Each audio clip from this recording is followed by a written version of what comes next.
And as promised today, we've got not one, but two great folks we're going to be talking with.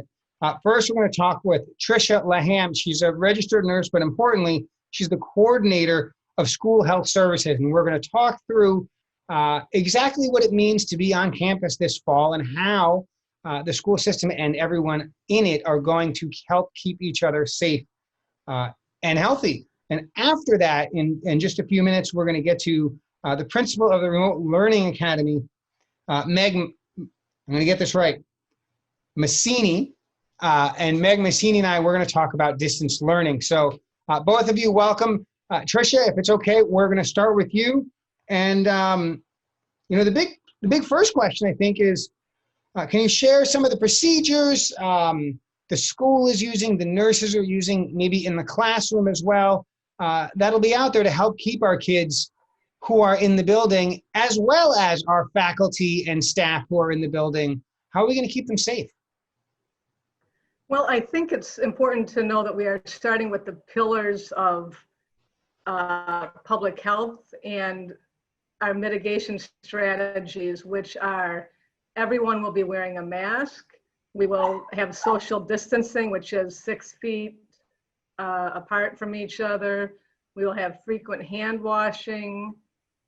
What are the other pillars? I have got a blank there. Hand washing, social distance, our masks. And I know there's water bottles because water fountains won't be available, right? They're thinking about using the restrooms.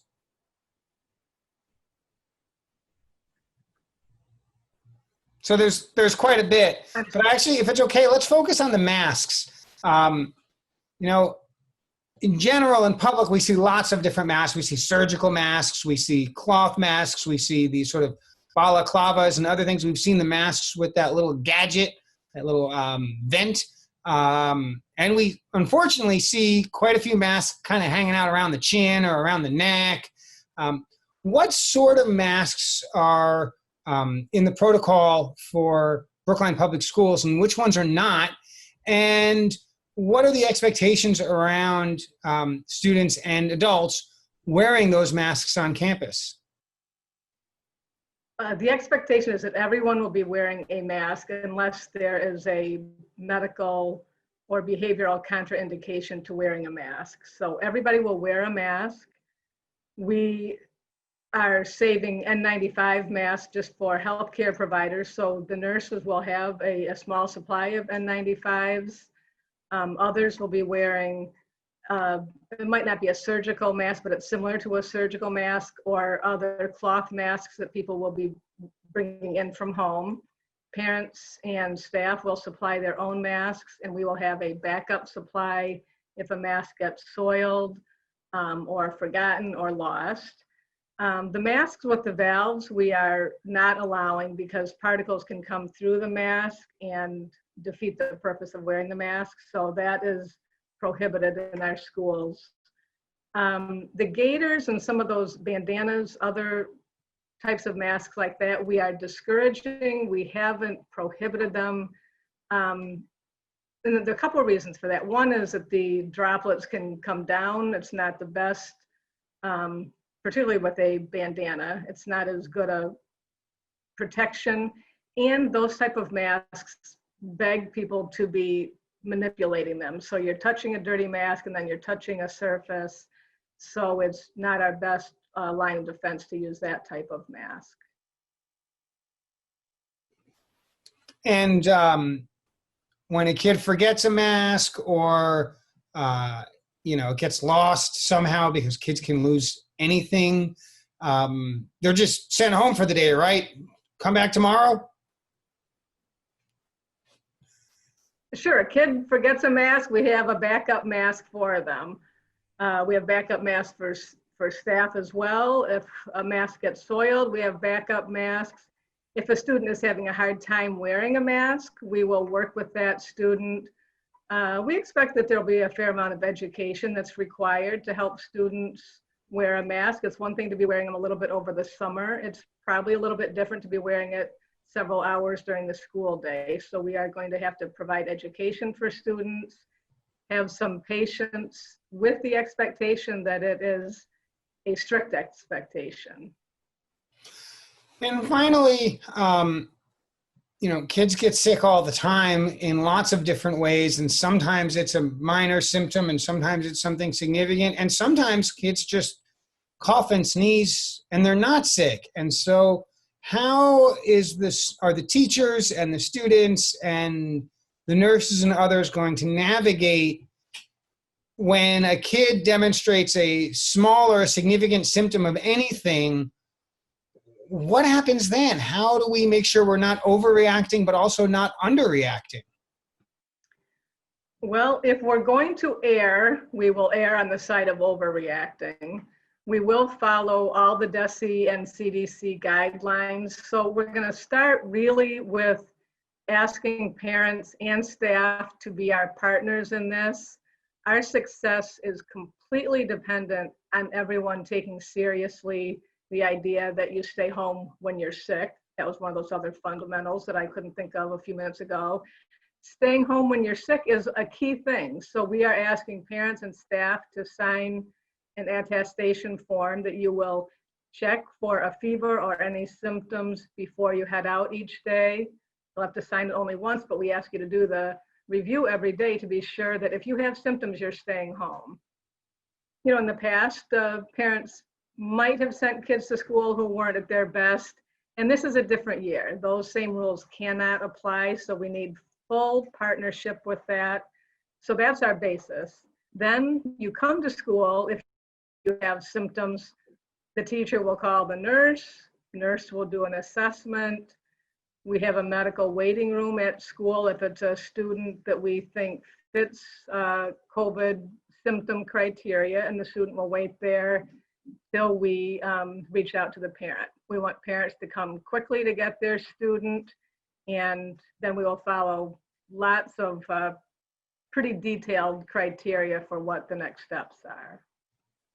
And the good news is if your student is sent home for a half a day or a day and a half or 2.5 days, there'll be support for them. And we're going to get to that with Principal Maccini in a minute. But I've got one more question for you, Tricia, and that is, tell us about flu shots. The state is now requiring flu shots, but maybe you could give us a little more information about who's required and why that's so important.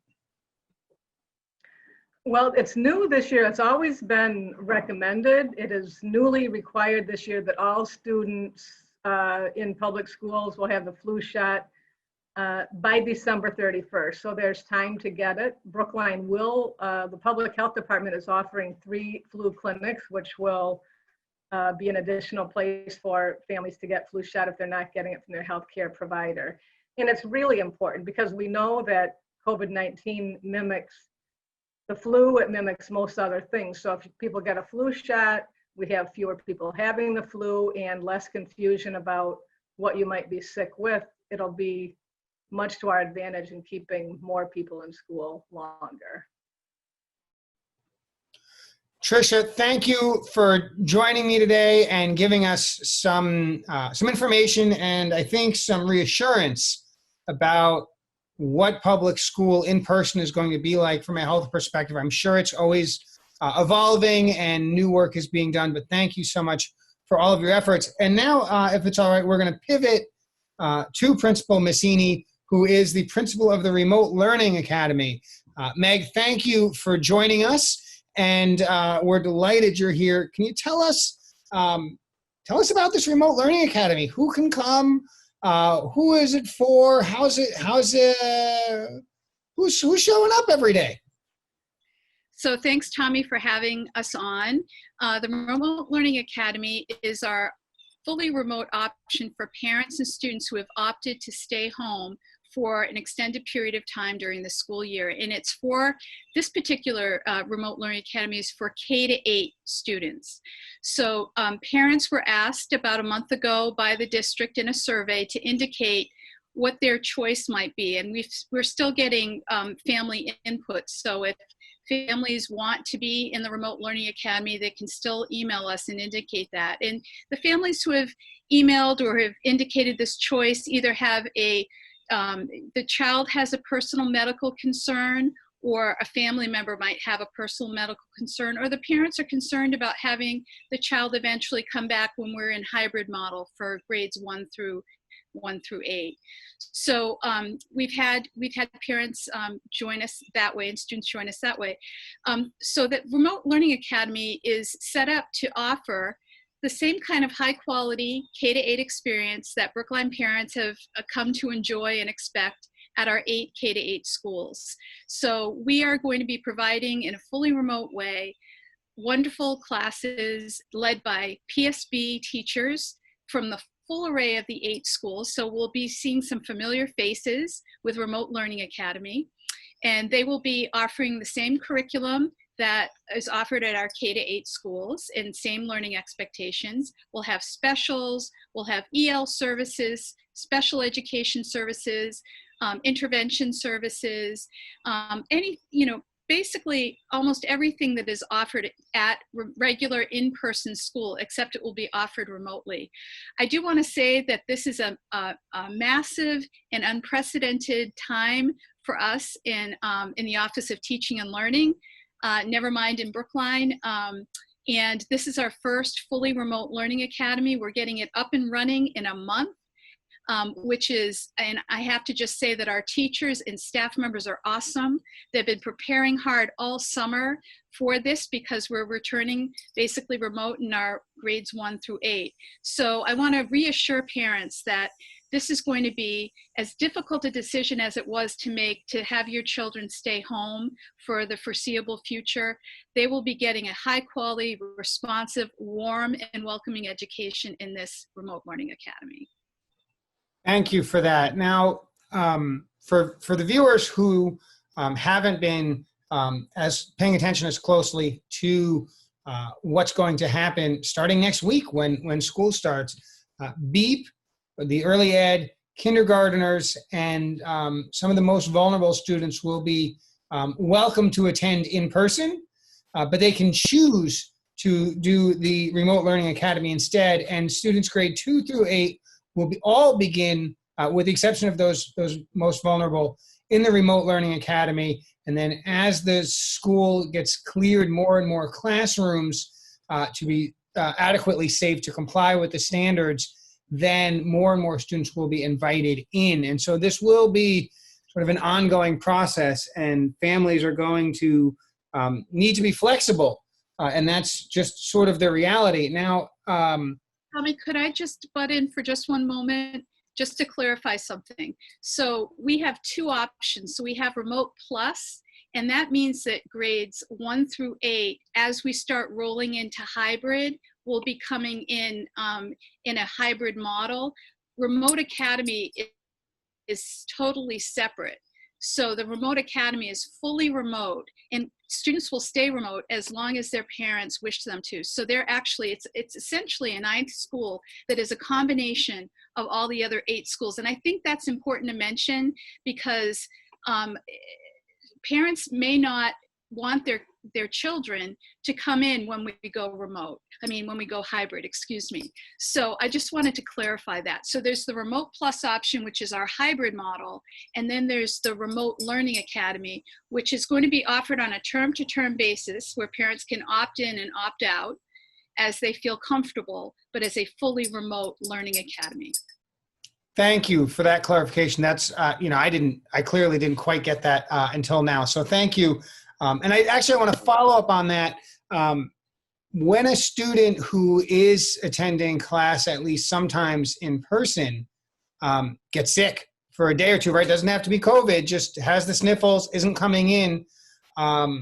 Will the fact that Brookline is doing remote learning result in that student having access to remote support for the day or 2 or 3 that she is sick? Or is it going to be like it was pre-COVID where, you're home, lay on the couch, watch The Price is Right, have some snacks, and we'll see you in a couple of days? Oh, those good old days, or let's make a deal. I'm really aging myself here.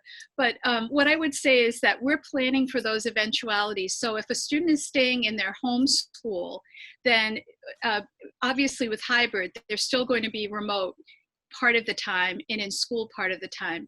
My understanding is that our schools are planning for those eventualities. And if a student is out for any extended period of time as a public school district, we have to provide access to their public education. So I think for students that are out for an extended period of time, those arrangements will be made through guidance counselors, through child support teams, and with teachers and with parents, obviously. So, but for a day or two, I think that, one of the things that this whole pandemic has shown us is we have to be so transparent and such excellent communicators about what's going on in class, so that our teachers will be communicating when a kid misses a day. This is what the learning plan is for the week. So if a child has to miss for a day, the parent will hopefully know this is how to access whatever learning that is. So for the foreseeable future, we are remote totally, except for, as you said, BEEP, K, and most vulnerable.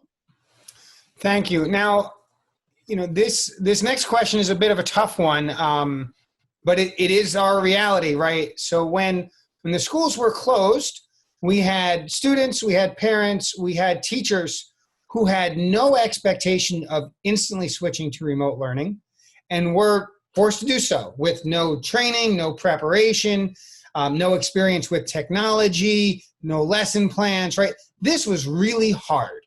And I want to fully acknowledge that. But I also want to fully acknowledge that the product that the students received was not especially good. Right? And like I said, there's a lot of good reasons for that. But I think we need to acknowledge that between March and June, our students got nowhere near the quality of education they would have gotten had COVID not happened. And so my question is for the parents who watched that firsthand, because unlike normal times, they were also at home, right? Trying to work their full-time job from home and, drag their kids along for their education at the same time. Tell us how that experience is going to be so much better starting next week, because I promise you, many parents, I won't speak for all, but many parents were really pulling their hair out and care so much about the teachers, but frankly, care most about their own kids and want their kids to have a quality education. So tell me how great that's going to be starting next week. Well, I can tell you that obviously, the whole nation was caught off guard with what happened last spring. Nobody felt good in education about what was delivered because we just had never been faced with this kind of catastrophe. And so in speaking with teachers and coordinators and our educators in the system, ever since the pandemic hit, the Office of Teaching and Learning has been working in partnership with the Brookline Education Foundation, the Innovation Fund, and all of our schools to make professional development first available to our teachers. Our Director of Technology and Libraries, Scott Moore, has been leading the charge with preparing teachers on Google Classroom, Seesaw, and Canvas, and other remote platforms that we'll be using to access learning. Our teachers over the summer have been preparing so hard with coordinators, both in terms of subject matter, content, and pedagogical skills that are specialized for remote engagement with kids, because we recognize remote engagement is so different than in-person engagement. We need a certain skill set. So I think that what's going to be drastically better is preparation. I think what's going to be drastically better is communication. I think that we have seen over the summer, we have a superintendent that has been very clear on a weekly basis, updating parents about what's been going on, because our district is in the midst of a lot of change on top of having to deal with a pandemic. So I think that, this is a way that I think those two things are immediately better. And I think also the recognition, and I also want to say that this has given us the opportunity as a community to pull together. We have advisory panels that were convened by the school committee with volunteers from Brookline and parents and other concerned community members who have developed a lot of wonderful ideas and material, professional development, communications to make this school year much more easy for families, and these things will be rolled out. So I think that alone, this has really brought us together in ways that we have not been brought together in the past, and having to examine some tough realities about where we are as a society and where we are as a school system. So I think that that those things are going to be markedly better. We're prepared as well as we can be. We're communicating what we know with parents as we know it, and we are coming together as a community to work together to try to support one another in the face of circumstances where we don't have a lot of control over some things. We do have control over some things, but not control over others. Thank you. I think that's really helpful.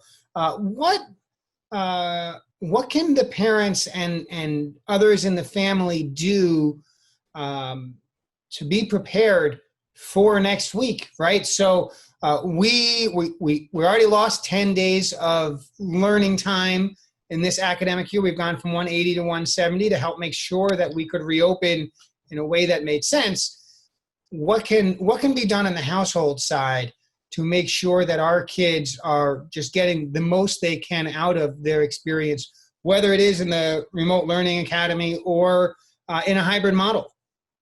So I really appreciate that question, because partners and caregivers are our biggest supporters and our biggest partners in educating children. And so I think number one is our schools are sending out communications about curriculum and about learning expectations and about what's going to happen over the course of each week. Parents should take a look at that to inform themselves. And if they have questions, they should reach out to their child's teacher. So as much as possible to be prepared to take advantage of the resources that we're offering, learning hubs, the website, take advantage of those things. The other thing I'd like to offer is a lot of kids don't have a space in their home that's set up like a school. Just like, you know, and I know many parents have sort of asked the question, how can I get my kid to think more about home as school, because this is where they're being educated right now.